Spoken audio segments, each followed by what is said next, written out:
Buen día amigos de Venezuela que nos siguen en la señal de Global TV 65.com y también en la señal abierta de Global TV y obviamente los amigos que llevan a ustedes nuestro programa. Hoy es martes del mes de julio. Dice la gente que los martes no deben ser tan estigmatizados como días difíciles. Pero quién sabe por qué en algún momento dijeron que el martes ni te cases ni te embarques.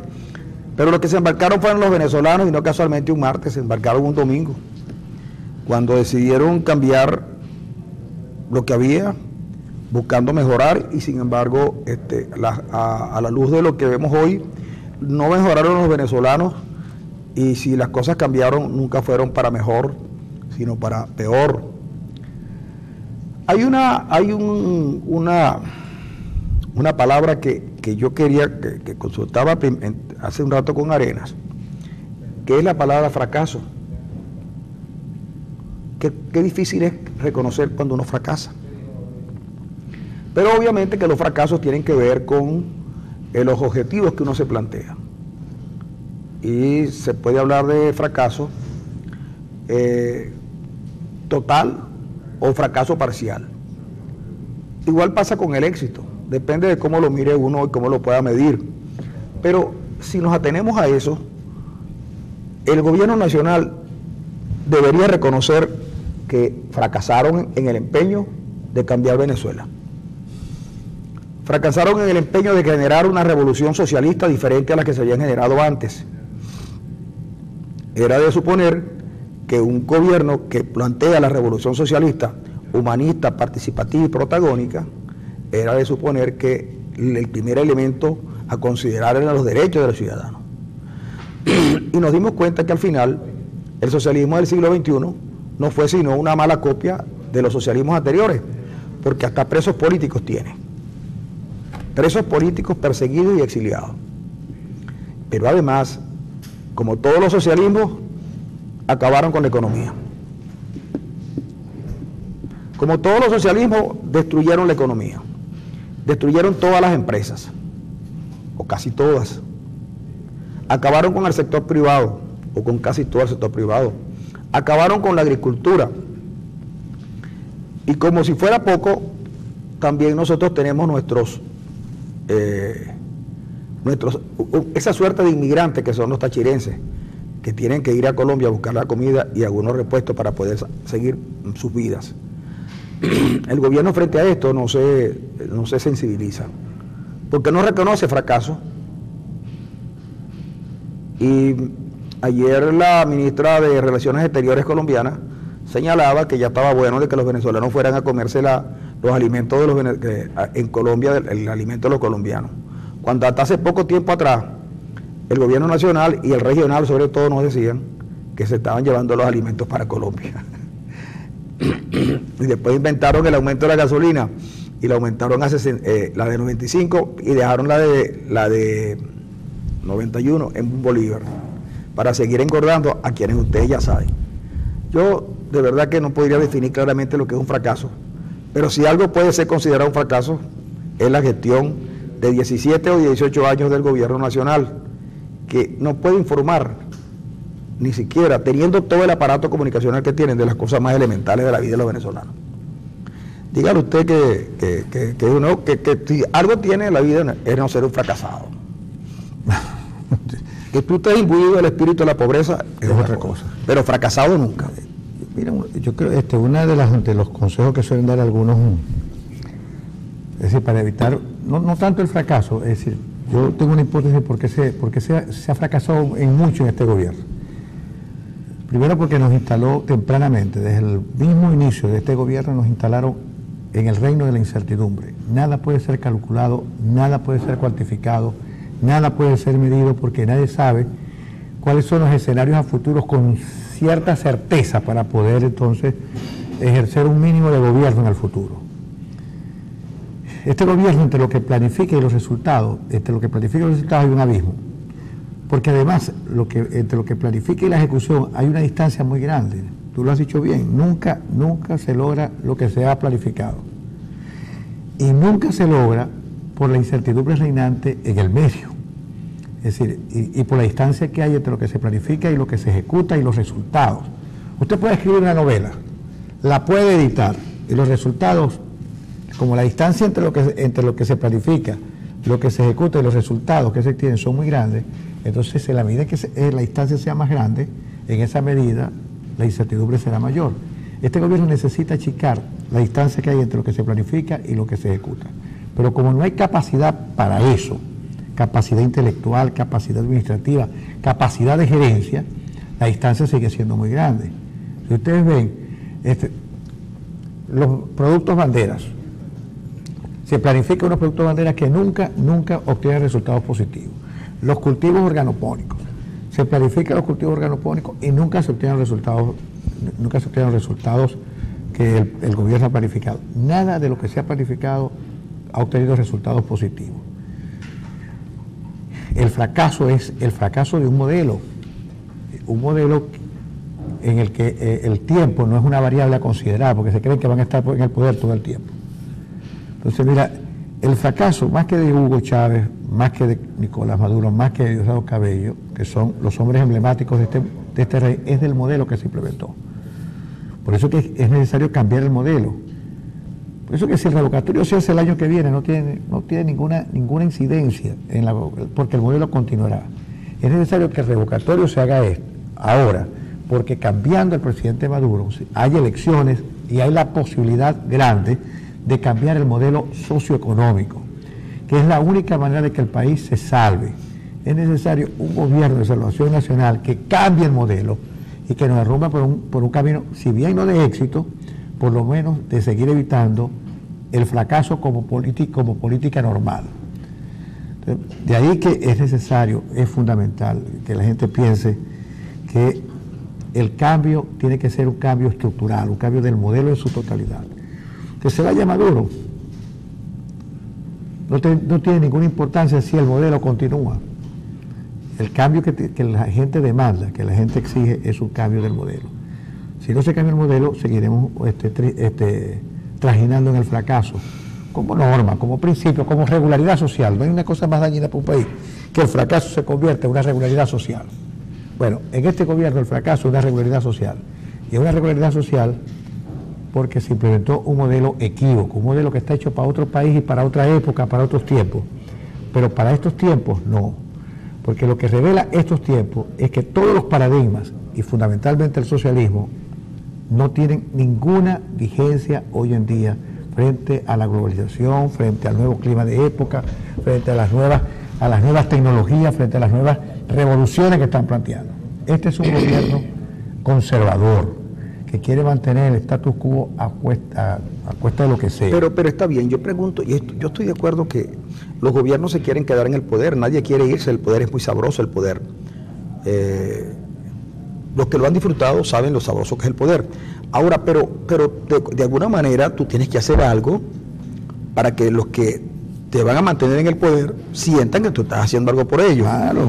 Pero cuando tú no haces absolutamente nada, sino te quedas en puras palabrerías huecas, fíjate tú, por ejemplo, arrancamos con el Plan Bolívar 2000, se lo entregamos a los militares porque Chávez confiaba en los militares más que en los civiles. Pasa un montón de tiempo y de los 27 miembros de directivos que tuvo el Plan Bolívar 2024 están por lo menos en curso en delitos de corruptelas. Cuando ya todo está prácticamente en el suelo, cuando hasta Guillermo Mora reconoce que tenemos un problema de alimentación, cuando los desnutridos por falta de alimentos pueblan a Venezuela, cuando los venezolanos atraviesan una frontera buscando desesperados el alimento. O cuando figuras muy conspicuas del régimen mueren de una infección estomacal. Imagínate tú. Entonces, el presidente no le queda más remedio que jugarse la carta del ministro de Defensa y lo nombra jefe plenipotenciario de todo lo que tenga que ver con la producción en Venezuela. Un ministro que aparte de atender a la Fuerza Armada, que siempre tiene que estar pendiente de todas las cosas, porque, y más aún cuando el mismo gobierno dice que tenemos en puerta una invasión, el ministro de la Defensa, en vez de estar pendiente de lo que significa defender la soberanía, tiene una empresa petrolera que dirige él, tiene una constructora, tiene 2 bancos, tiene empresas mineras, y ahora, por si fuera poco, el ministro tiene también todo lo que es el jefe plenipotenciario de todo lo que tiene que ver con la producción en Venezuela. Llámese producción para consumo o producción industrial. Entonces uno dice, bueno, pero yo supongo que esta es la última carta de Maduro. Es decir, la última carta de Maduro, porque después solo quedaría llamar a María. Pero yo tengo acá unos datos que quisiera compartir con ustedes. Y es sobre la situación financiera de PDVSA. El precio promedio del barril de petróleo en el 2016 es de $31.15 por barril.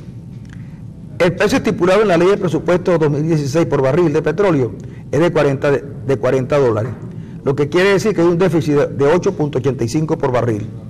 Las ganancias de PDVSA en 2015 decrecieron en un 79.23% con relación a 2014. PDVSA asignó para gasto social en 2015 $9.189 millones, de la cual no se rinde cuenta ni financiera ni física, sobre un monto que representa el equivalente al 77% de las reservas internacionales del país para mayo de 2016. La producción petrolera sigue estancada y en decrecimiento. La brecha entre la información suministrada por PDVSA y la recopilada por López se mantiene. Pero mira esto, sobre la corrupción, el caso Roberto Rincón. La firma de contadores encargada de la elaboración del informe KPMG señala que no tienen elementos suficientes para determinar el impacto sobre los estados financieros de PDVSA de las investigaciones de corrupción sobre los procesos de procura internacional.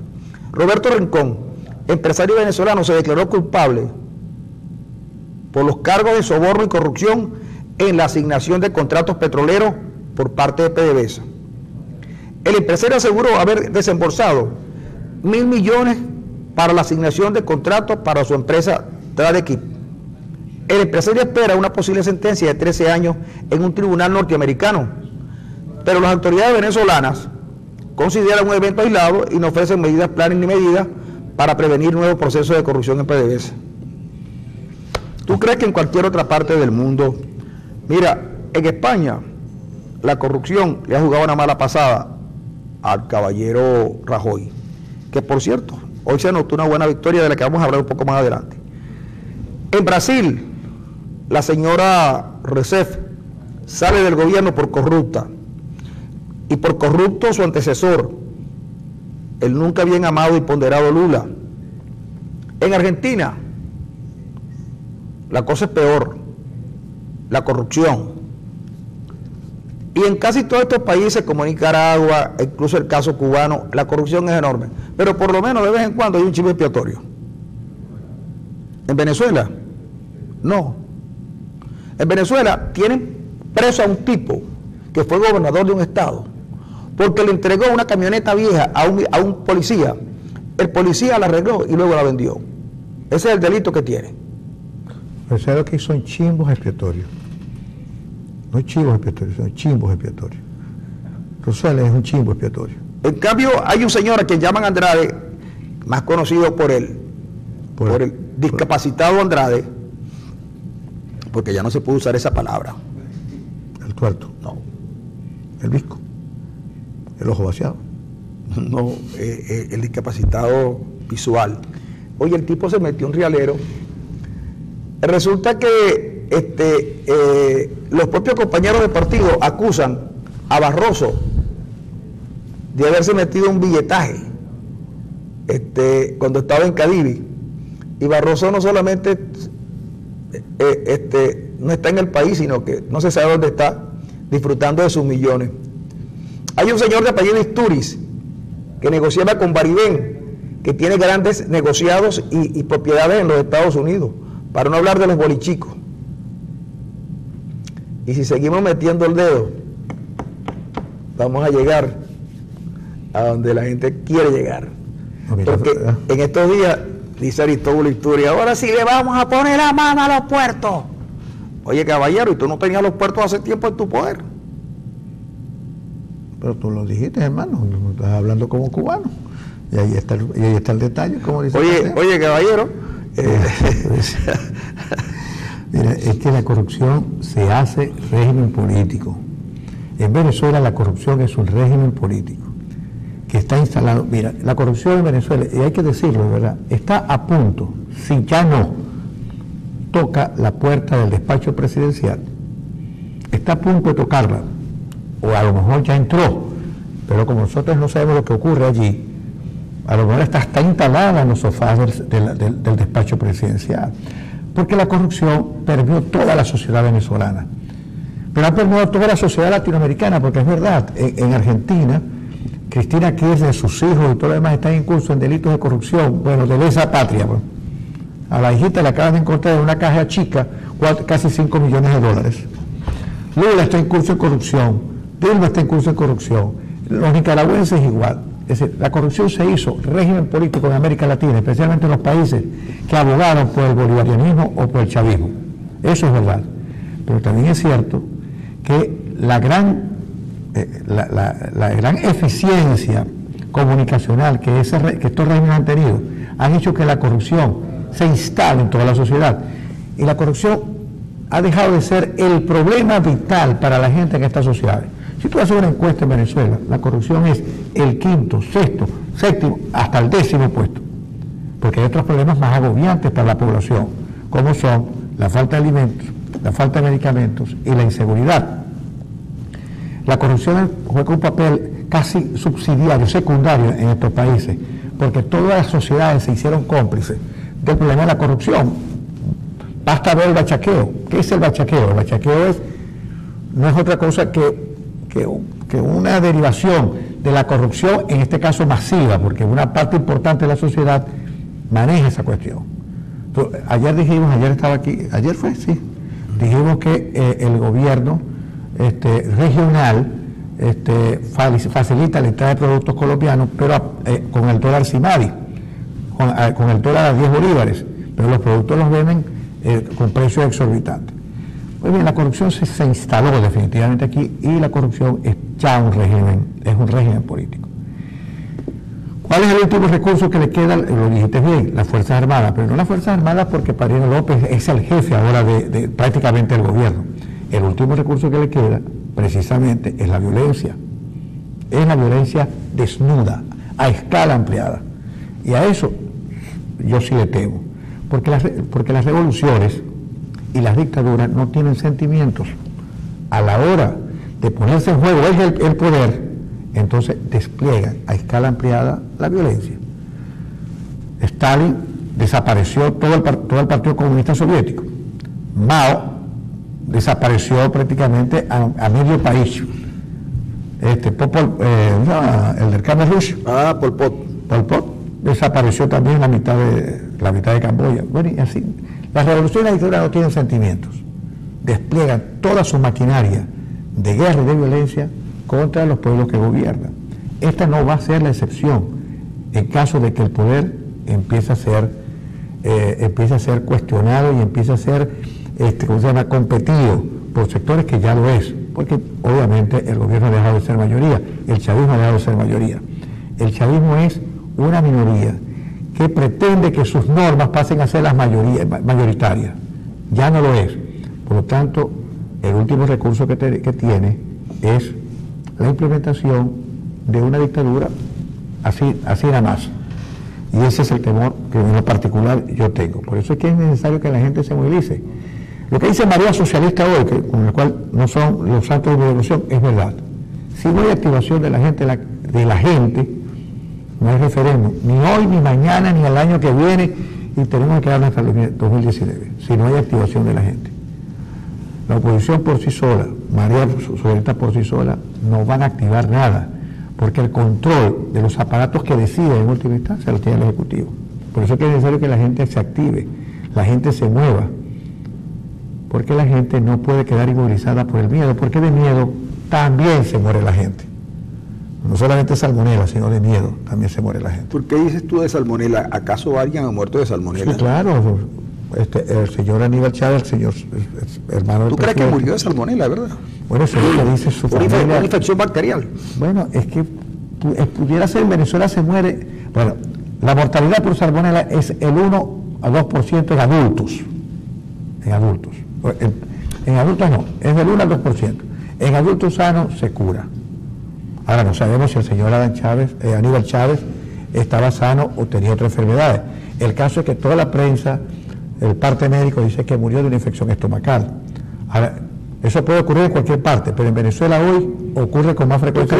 ¿Tú crees que, pero mira, yo te voy a decir lo siguiente, si por ahí hay una conseja que dice, que a la gente diciendo, mira que la señora mamá de Aníbal molesta porque no se conseguían los medicamentos, pero yo no creo. Ahora, fíjate yo no creo, mira, porque si un enfermo como Aníbal Chávez, alcalde y familia del presidente Chávez, esté enfermo, lo más probable es que llamen a cualquier laboratorio internacional y consigan las medicinas. Eso es obvio, sí, claro. Y yo te aseguro que si lo llevan a una clínica privada, con todas las cuestiones, lo llevan a un CDI, un hospital del gobierno, que si son muy malos, tú podrías, por ejemplo, curarlo. Ahora fíjate que lo más grave... Yo creo, el gobierno nacional debe haber hecho todo lo posible por salvarlo. De ser cierto eso que dice Dollar Today, y lo dice otra gente, de lo que dijo la señora madre del presidente Chávez y del señor Aníbal Chávez, si eso es cierto, lo más grave no es que no hayan conseguido medicina, que ya revela el estado de salud de la salud en Venezuela, sino que ella dice una cosa increíble. Si se hubiese llevado a Cuba, se hubiese curado. De todas las cosas que dice la señora mamá del presidente Chávez, lo más grave, si eso fuese verdad, que ahora a partir de lo que tú dices, puedo ponerlo en duda, de que solamente es una especulación. Lo más grave es eso, de que si se hubiese llevado a Cuba, se hubiese curado, porque eso revela el mal estado en que está la salud en Venezuela. No solamente la familia de boliburgueses y de la familia del entorno del extinto presidente Chávez puede morirse, es que todo el país corre el peligro. Sí, pero está claro que la salmonela es mortal, pues, ¿no? Sí, dicen que el 1 o 2% claro. Tiene mortalidad. Pero fíjate lo siguiente, que es muy bajo además, claro, ¿no? pero que ya, en fin de cuentas, son tantos los venezolanos que han fallecido en estos días, ¿verdad? Que solo la relevancia de los lazos afectivos de Aníbal Chávez con Hugo Chávez es lo que le da importancia, porque lo demás, hay muchos venezolanos. En estos días murieron 2 niñitos ahí en el barrio Las Cabrias, que está por Santa Rita, murieron de desnutrición. Y en La Guajira acabo de ver que hay niños desnutridos, y en una zona cercana a que está ubicada entre Sabana de la Plata y la Williams, la gente está comiéndose todo lo que por allí, todo lo que camina, todo lo que se mueve se come. Entonces, dejemos eso así y esperemos que un día, porque llegará ese día en el que vamos a enterarnos de todo lo que ha pasado en la Venezuela de estos tiempos, y creo que nos van a faltar horas de televisión y de radio para poder darle respuesta a todo lo que la gente sabe que pasó, pero que el gobierno se niega sistemáticamente a reconocer. Nos vamos a ir a una pausa y ya regresamos con ustedes.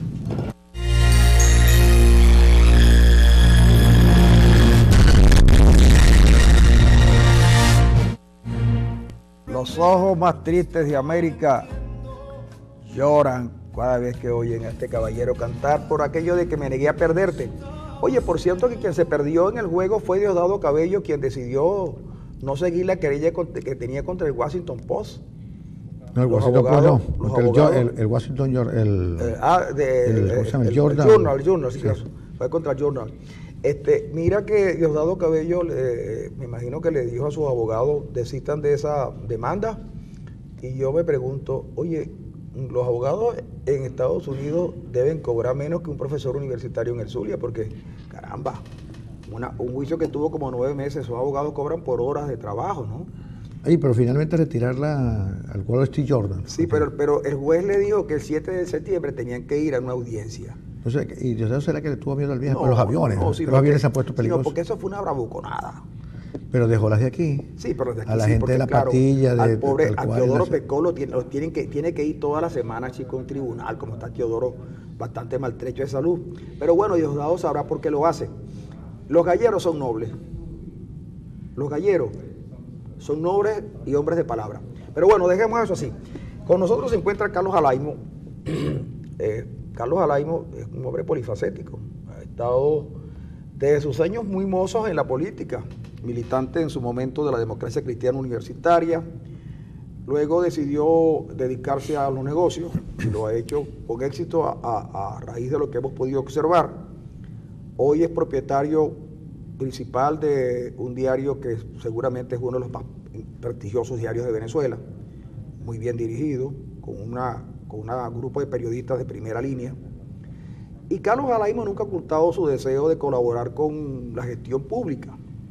Hoy anda en la calle, anda visitando zonas de Maracaibo, todos los días lo vemos en las redes, hablando con la gente y visitándolos. No dándose a conocer, pero por lo menos diciéndole a la gente que es posible que haya cambios y que es necesario mejorar la calidad de vida.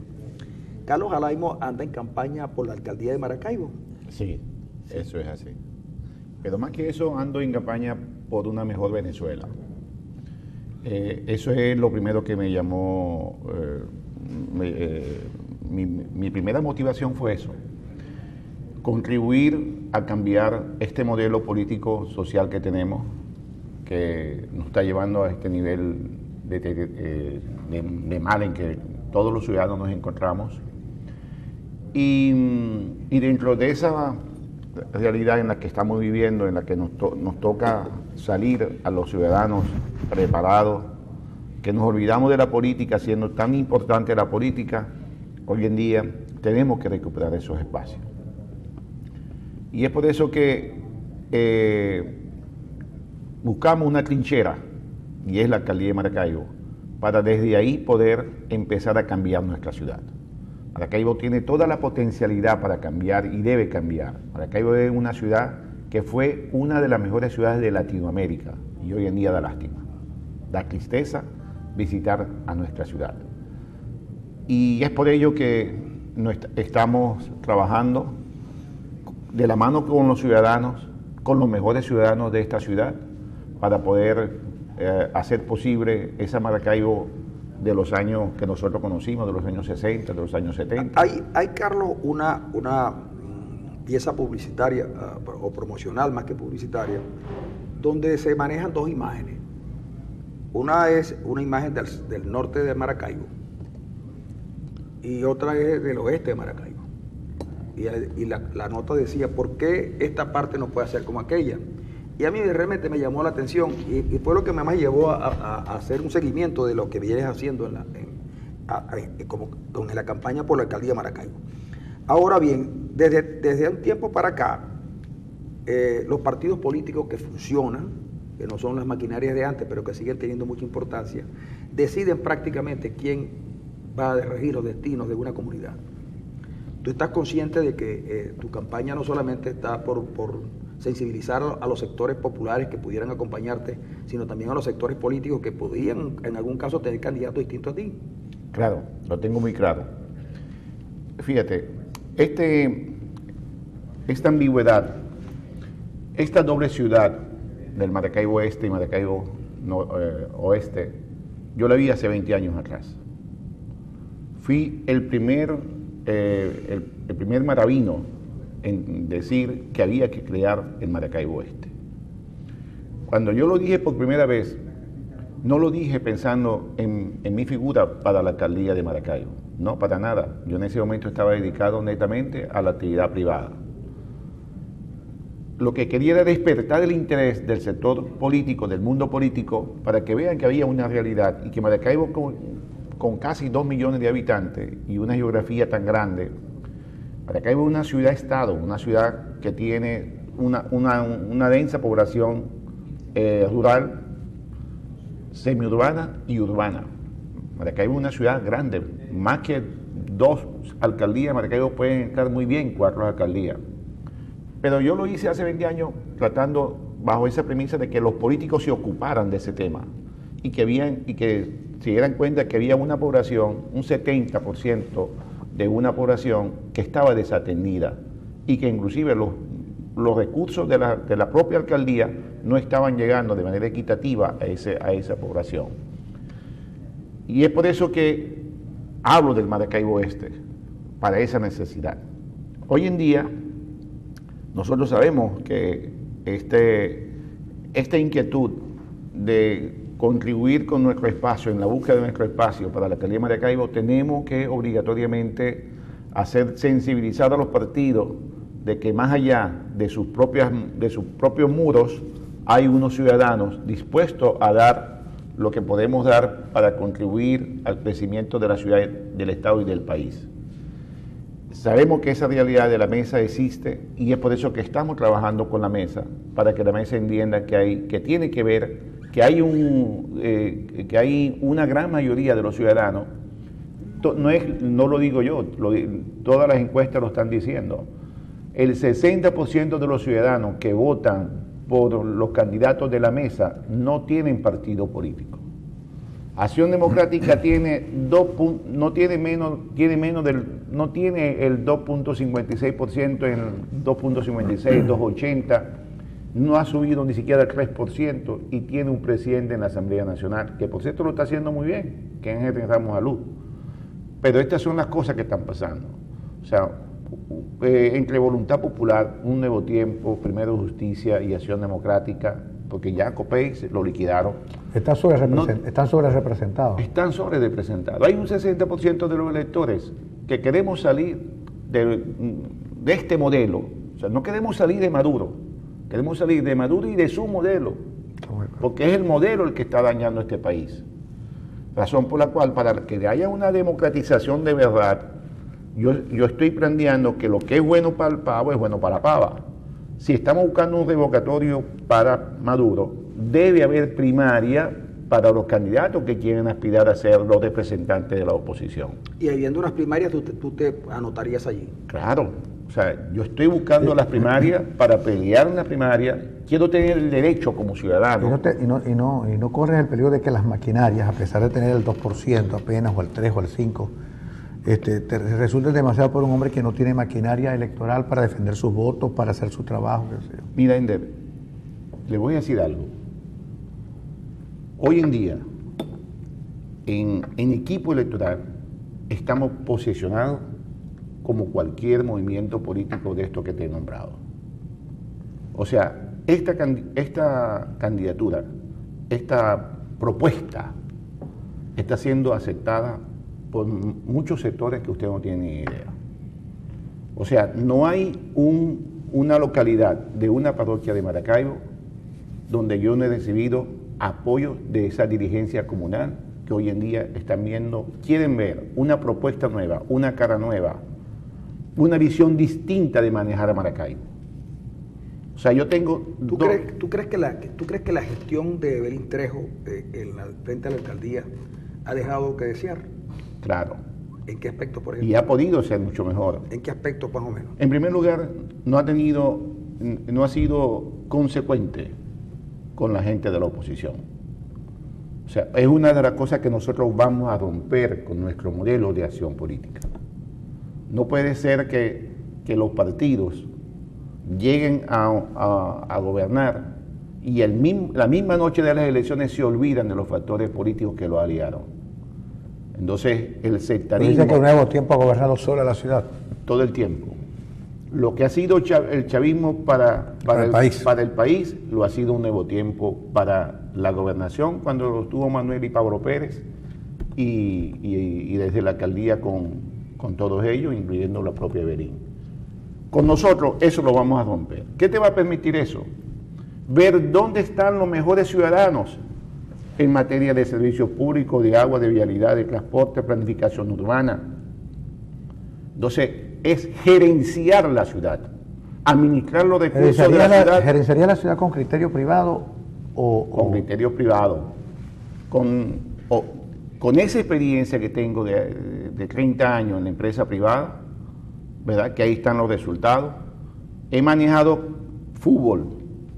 Me han dado equipo de segunda división, lo he llevado a primera, lo mantengo y lo vendo, ganando. Lo que me han dado, gracias a Dios, lo he podido manejar con buena gerencia y buenos criterios. Dicen en los mentideros políticos que tú eres muy agarrado. Y la gestión de un burgomaestre tiene que ser de austeridad. Y obviamente tú irías a la alcaldía a disfrutar de los dineros públicos porque tú tienes suficiente dinero como para costear tu vida, pues. Que es lo que la gente dice. La gente le tiene temor a los políticos, pero los políticos parece que primero anteponen sus intereses particulares, hedonísticos, antes que lo que tiene que ver con la colectividad. Bueno, mira, si hay algo que yo vengo es a servir. Vengo a servir. O sea, vengo a hacer la política donde yo la aprendí en los años 70, que la política era para servir y no servirse. Cuando yo hice política no me llevé ni un pollo para mi casa, ni un bolígrafo, ni una pelota de fútbol. Y la gente lo sabe. Cuando era copellano. Cuando era copellano, cuando era militante de Copey. ¿Nunca te llevaste un pollo ni nada? Oye. Está buena esa. Y razón por la cual yo sé lo que es el manejo. A los funcionarios públicos hoy en día también hay que darle su valor, hay que darle su reconocimiento. Eso de que eso es lo mínimo para un ingeniero municipal, para un coordinador de alguien que incluso maneja presupuesto. O sea, hay que hacerle justicia incluso a la gente que está en el sector público. ¿Tú eres demócrata cristiano? Sigo siendo demócrata cristiano. Es la única ideología que me enamora. Pero fíjate que siendo demócrata cristiano hay esa flexibilidad que te permite construir alianzas con factores sociales tanto de derecha como de izquierda. Cuando uno está formado en lo ideológico, sin dogmatismo te permite ver la vida de otra manera. Por ejemplo, yo vengo de la izquierda cristiana, yo fui del movimiento de Aldo Miguel Terán, Ramón Guillermo Aveledo, o sea, ese movimiento que tuvo un corazón de izquierda, pero con una mentalidad progresista. Y eso te permite conjugar con el crecimiento, con el desarrollo, pero dentro de un sentido humano, ¿no? Y la mejor interpretación de la democracia cristiana la tenemos en Alemania con Angela Merkel, ¿no? Y podemos coincidir y podemos hacer alianzas con factores sociales, tanto de izquierda como de los sectores privados, porque esta es una mentalidad abierta y amplia. No es comunismo, no es liberal que te atrinchera. ¿Qué es lo que está pasando en Venezuela aquí? Fíjate que el caso de los Estados Unidos, demócratas y republicanos, pero ellos dentro de esos dos sectores, a sus militantes y a sus dirigentes, incluso a sus representantes, en cualquier momento tienen la posibilidad de votar por una ley propuesta por otro, porque saben que el mundo no se puede debatir entre blanco y negro. ¿Qué es lo que está pasando en Venezuela? En Venezuela está pasando algo que es perverso y aberrante, la polarización. La polarización es perversa, no te deja pensar, tiene una castración mental al debate. Entonces, yo aspiro que en el día de mañana, con la ira de Maduro y de este régimen, podamos otra vez volver a la pluralidad y al debate Pero necesario. se ha dicho mucho también en Maracaibo que tú de alguna manera, a pesar de que hablas con el lenguaje de la oposición, se te vinculó en el pasado al gobierno de Maduro y ahora al gobierno de Arias. Con el gobierno de Maduro nunca, y con el gobierno de Arias tampoco. O sea, yo soy amigo de Arias como lo soy de Manuel, como lo soy de Belín. O sea, yo no mezclo una cosa con la otra. O sea, ¿En qué crees tú que falló el gobierno de Arias? Arias está recibiendo el coletazo del fracaso nacional, sí, lamentablemente. Sin duda que es así. Y creo que tampoco se ha reunido con los mejores gerentes y administradores del Estado, ¿no? ¿Ha sido sectario Arias en ese sentido? Sí, ha sido sectario, sí lo ha sido, y esa es una realidad. Ahora, a mí, o sea, tienen que, cuando me dicen vinculado, o sea, ¿dónde vinculado? O sea, bueno, si yo he tenido un debate, si yo he tenido un planteamiento público notorio sobre mis posiciones políticas. Ahora, lo personal es otra cosa. Pero, ¿cómo vería tú, como claro, por supuesto, como lo personal es otra cosa, Arias sabe de que tú andas en campaña? Porque Arias sabe todos lo saben que andan en campaña. Y saben que andan en campaña, todos saben que andan en campaña y saben lo bien que te ha ido en la campaña. La gente sabe que te ha ido bien en la campaña. Yo no sé si porque como ahí está la delantera o porque le estás llegando a la gente con un mensaje esperanzador. ¿Arias te podría apoyar a ti para la alcaldía? No lo estoy buscando. Pero si te lo ofreciera. No creo. Yo no estoy en el proyecto de Arias. ¿No? No estoy en el proyecto de Arias. ¿Por el sectarismo de Arias? Porque el chavismo va a tener su candidato. Yo no voy a ser el candidato del chavismo. Ahora, fíjate tú, yo coincido contigo en que Maracaibo necesita cambiar y que los sectores más deprimidos de Maracaibo necesitan ser rescatados. Y además de eso, creo que la gente tiene que hablar con claridad sobre las cosas que piensa y las cosas que en realidad puede hacer. Con esos presupuestos que tienen las alcaldías es prácticamente imposible cumplir una gestión decorosa. Y las alcaldías tienen que generar también ingresos propios que les garanticen devolvérselos a los ciudadanos. Y nosotros vemos cómo prácticamente eso se ha ido perdiendo, porque las alcaldías dependen fundamentalmente del sistema constitucional. ¿En qué medida una ordenanza, unas cosas de esas que permitan recuperar una buena parte del dinero que mucha gente no paga, ni impuestos, ni nada? Y entonces reclaman, por ejemplo, en Maracaibo se ha convertido en un sitio cerrado, las urbanizaciones las están cerrando todas con portones, y entonces resulta que el tráfico se ha convertido en una fatalidad. Es decir, y la alcaldía de Maracaibo no tiene absolutamente nada que ver con eso. Los constructores construyen donde quieren, como quieren, y no hay quien los pare. Es decir, hay una anarquía total. ¿Cómo recuperar una ciudad para los maravinos, verdad? Sin afectar esos intereses que obviamente deben pesar mucho para que las alcaldías no tengan. Mira,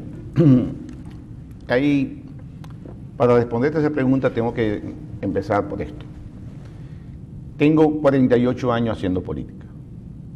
Empecé haciendo política a los 14 años. 48 años haciendo política. 48 años desde cómo ganar ser delegado de CRASE, a estar en la Federación Médica, a estar en la Federación de Centro Universitario, Federación Médica, responsabilidades nacionales e internacionales, incluso de la democracia cristiana. Con experiencia, esta experiencia que pongo al servicio de la gente, aunado a que conozco el mundo. O sea, he tenido esa suerte de conocer el mundo y conocer experiencias en el mundo que han sido exitosas en ciudades como Maracaibo, que siendo una de las primeras ciudades de Latinoamérica, hoy en día está en el nivel donde está.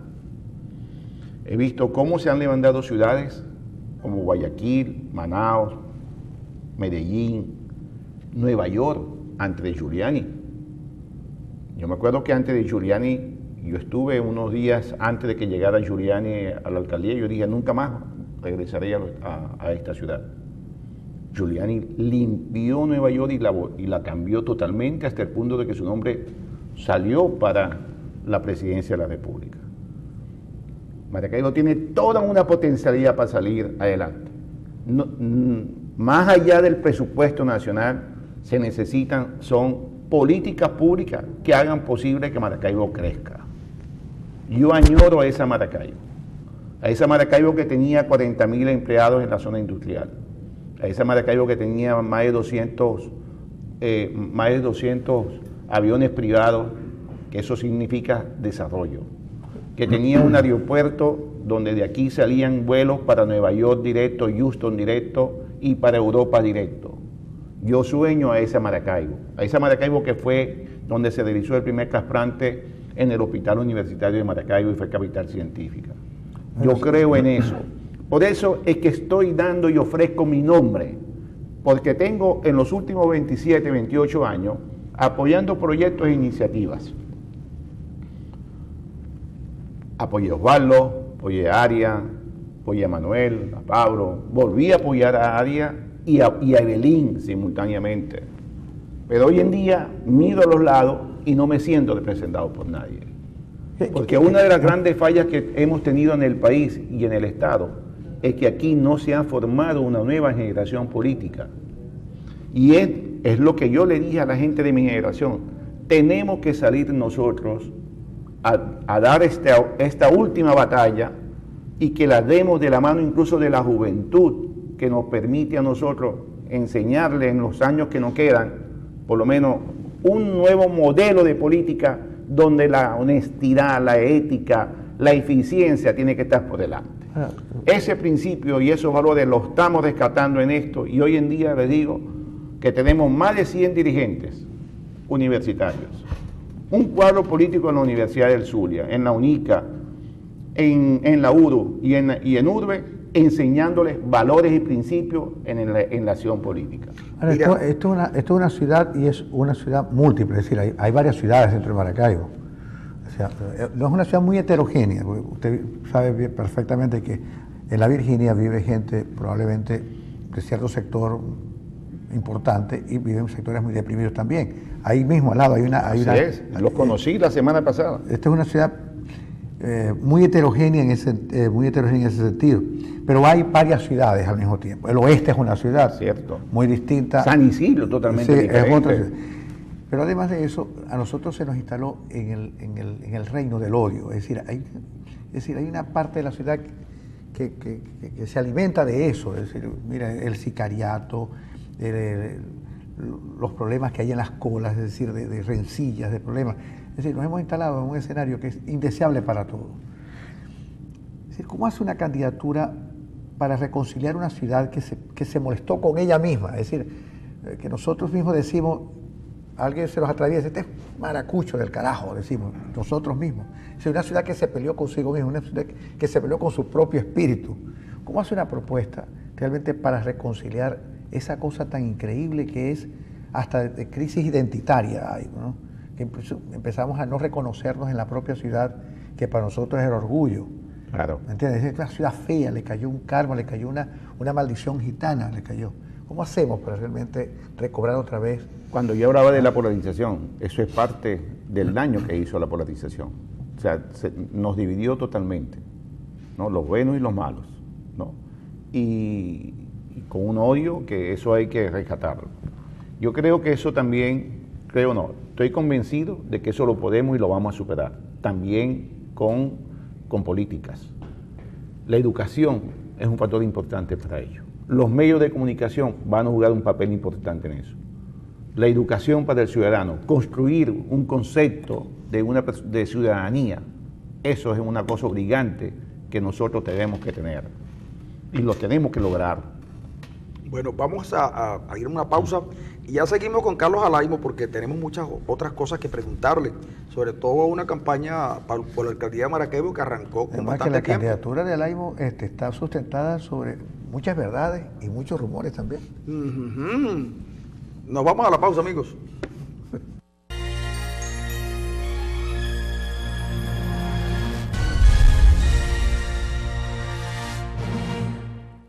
Oye, qué bonito es oír cantar a Juanes con Juan Gabriel, ¿vale?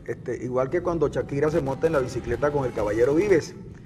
Y de verdad que nos alegran las mañanas a nosotros, sobre todo ahora que regresó Emmanuel Baracho, que estaba convaleciente.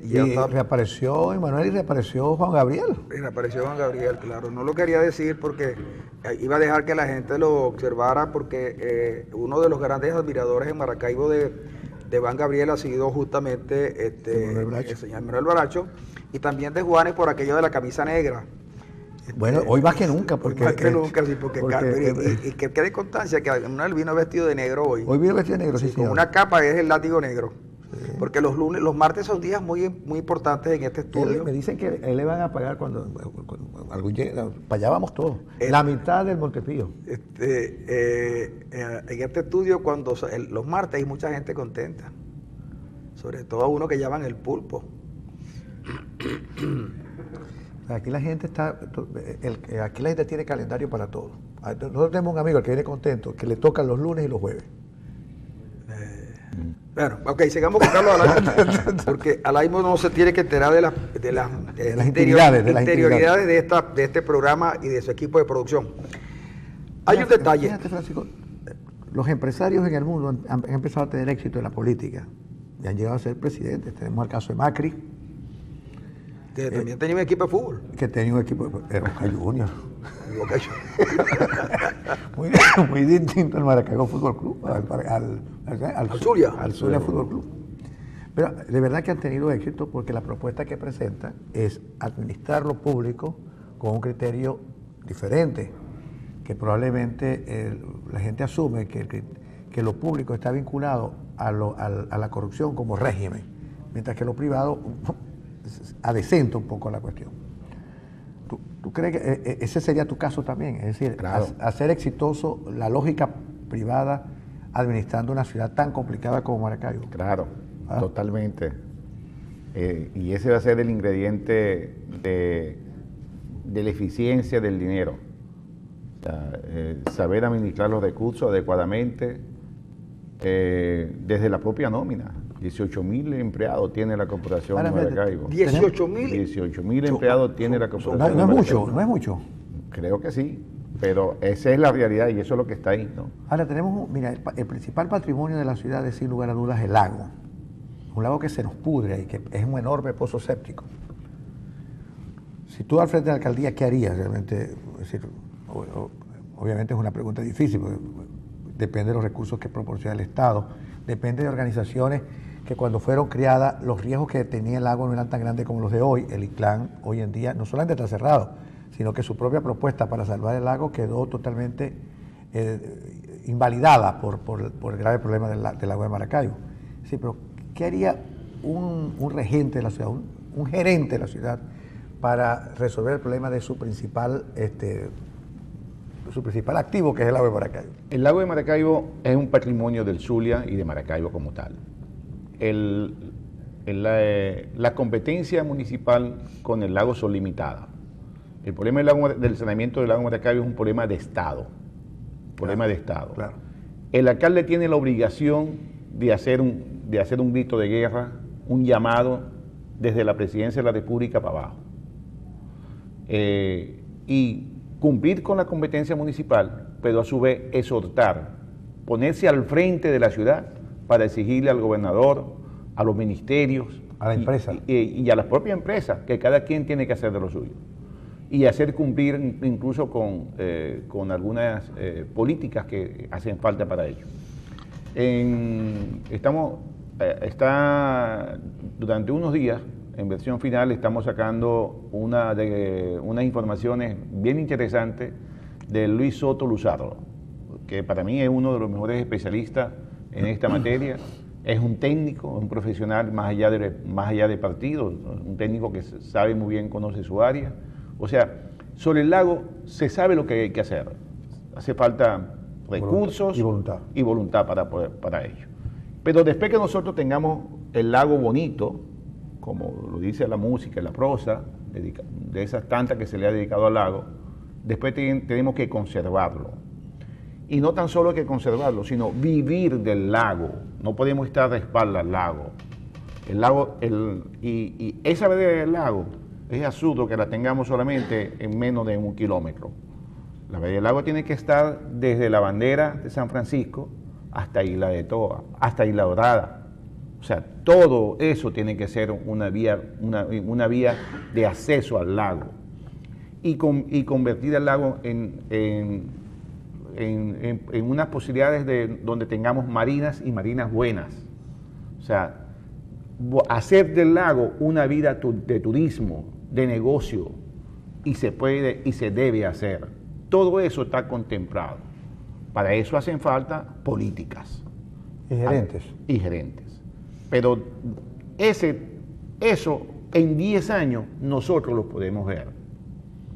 Ustedes han visto en Miami Versailles, un ejemplo. O sea, en el downtown de Miami tenemos todas las condiciones para poderlos hacer. En Aruba, sin ir muy lejos, esa marina que están ahí, nosotros las podemos hacer y las debemos de hacer. ¿Quién no se acuerda de las piraguas del sur? ¿Quién no se acuerda del malecón? ¿Acaso de Maracaibo no salieron los alimentos para Europa producidos en Colombia y en el sur del lago?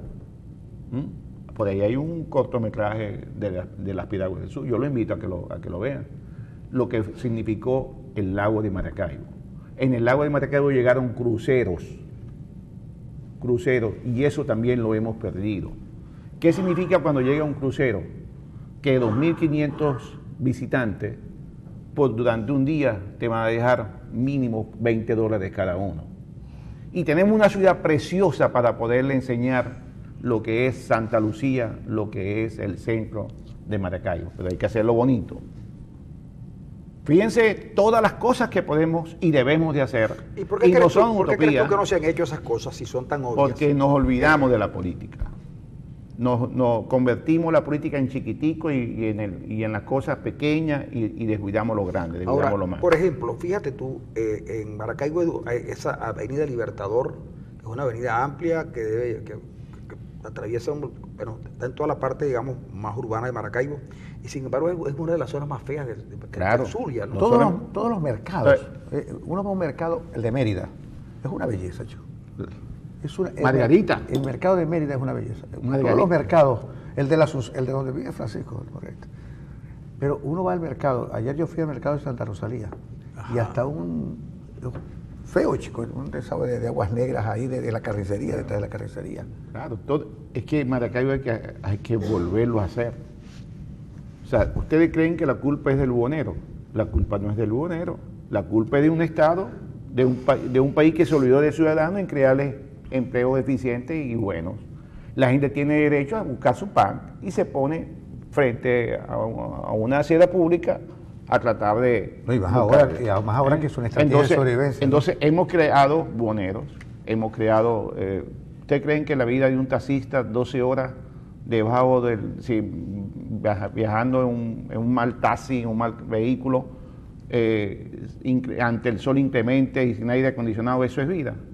Tenemos que dignificar al transportista y al transporte público como tal.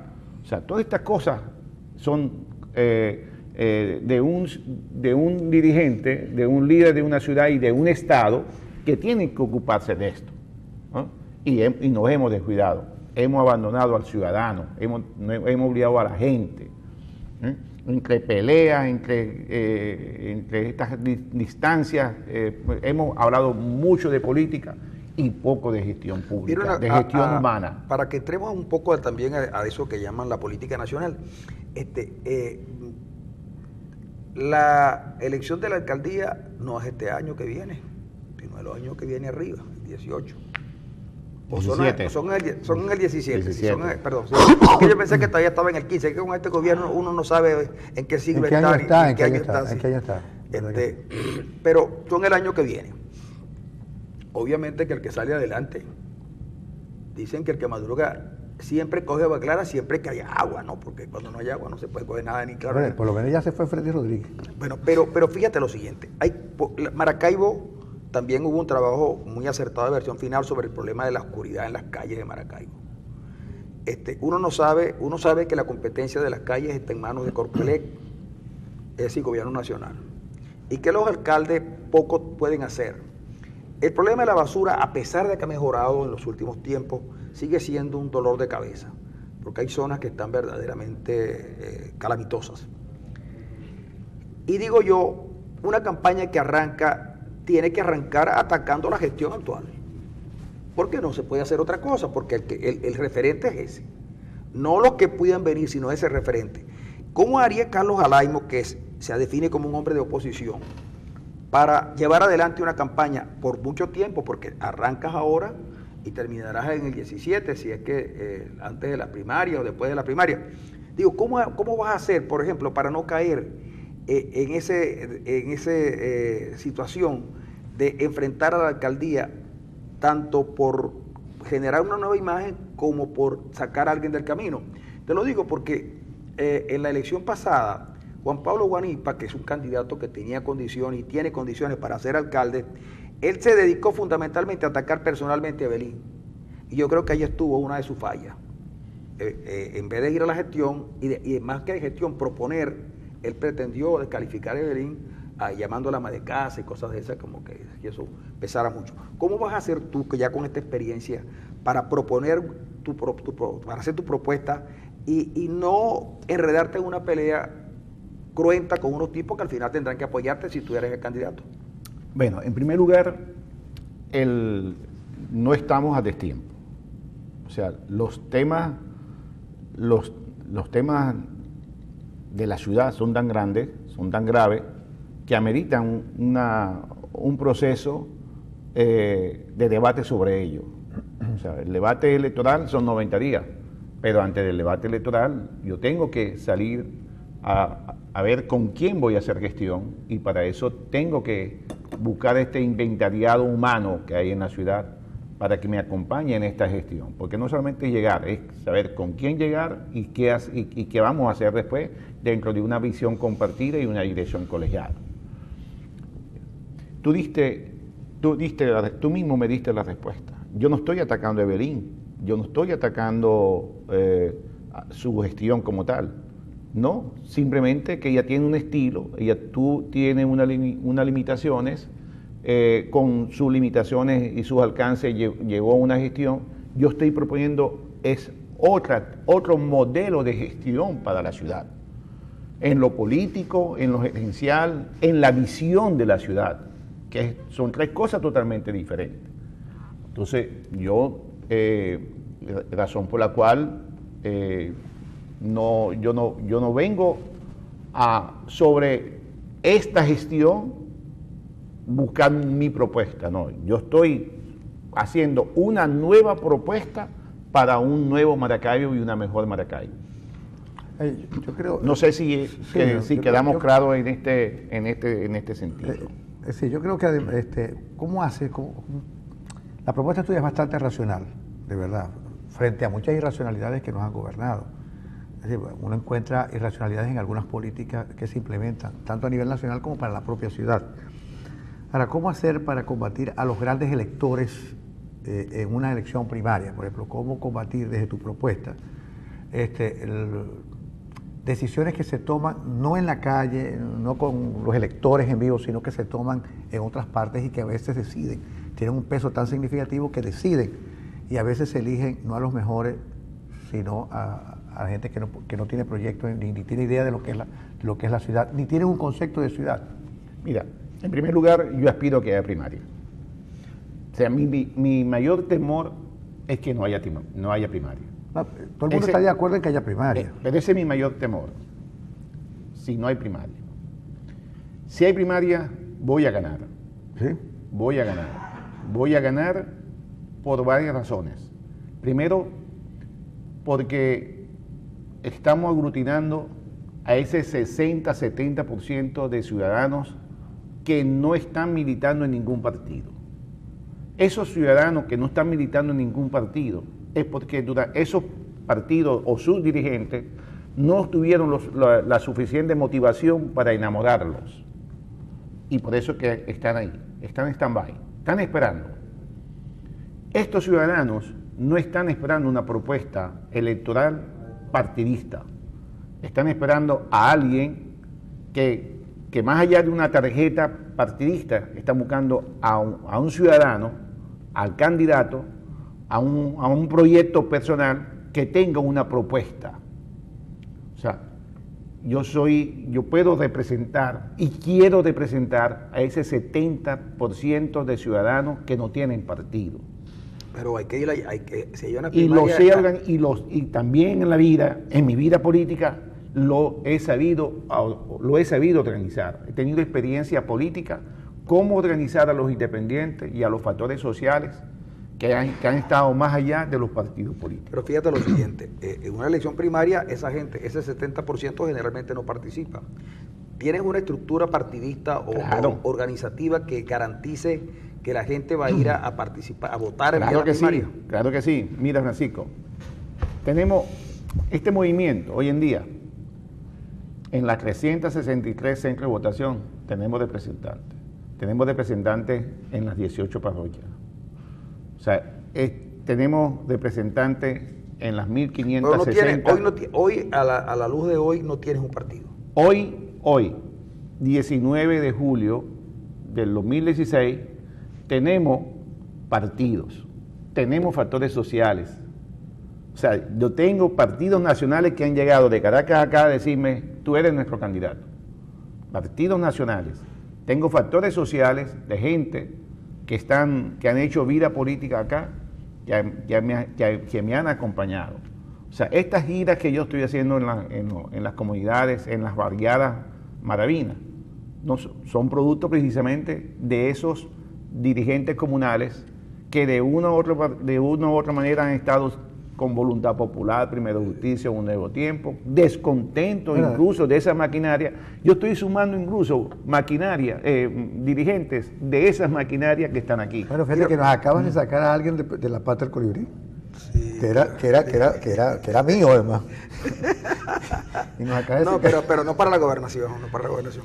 Mira, una cosa que, fíjate lo siguiente, en estos días, a propósito del relanzamiento del Partido de la Lanza, claro, como la economía del país y la situación económica se ha puesto muy delicada, nada mejor que una lanza para las políticas de caza, pesca y recolección. Y COPEI, por supuesto, reivindica la lanza y se reúnen en Maracaibo. Yo supuse que una de las figuras estelares del pensamiento demócrata cristiano en Maracaibo eres tú, porque uno ha visto cómo el partido se ha ido desmigajando sin presencia, a pesar de que mucha gente que militó en COPEI es gente valiosa. Que yo me imagino que tú estarás conversando poco a poco para tratar de llevarlos a una posición conjunta. Pero COPEI te va a apoyar a ti. No tengan duda. Y primero, no tengan duda de que COPEI me va a apoyar. ¿Y el sector demócrata cristiano de Primero Justicia? Y igual. Ahí estamos. Fíjense por qué.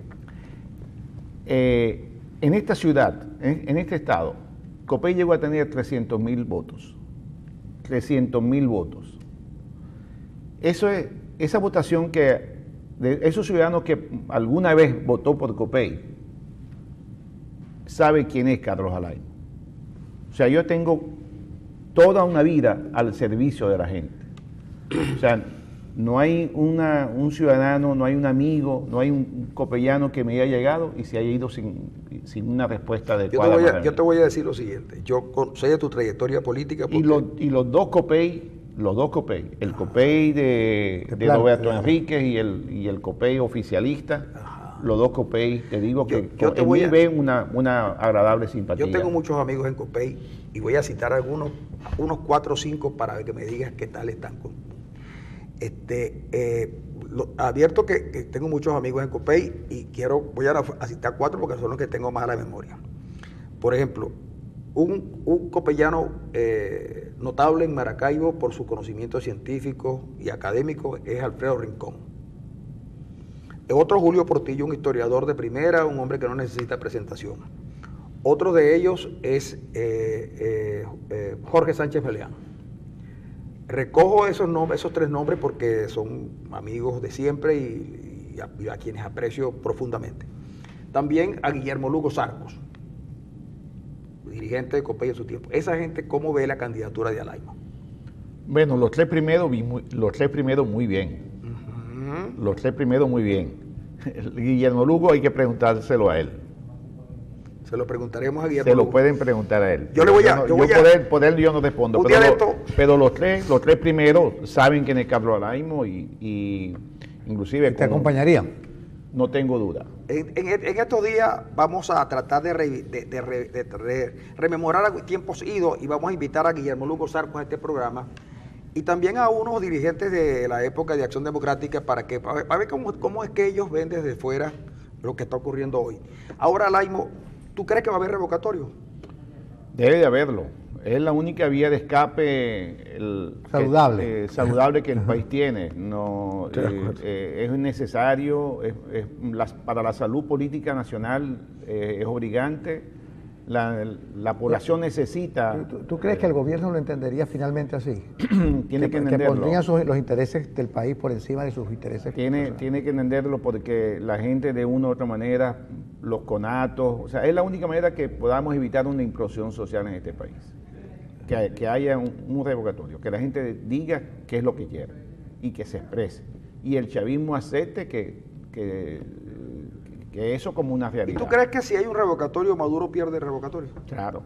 ¿Lo pierde? No tiene cómo Maduro ganar un revocatorio. Y perdiendo Maduro el revocatorio, ya prácticamente todos los analistas políticos regionales dicen que Arias Cárdenas, si repite la gobernación, pierde, por lo que ha llevado a que algunos digan que Arias no se lanza, y pareciera que están buscando otro candidato distinto a Arias.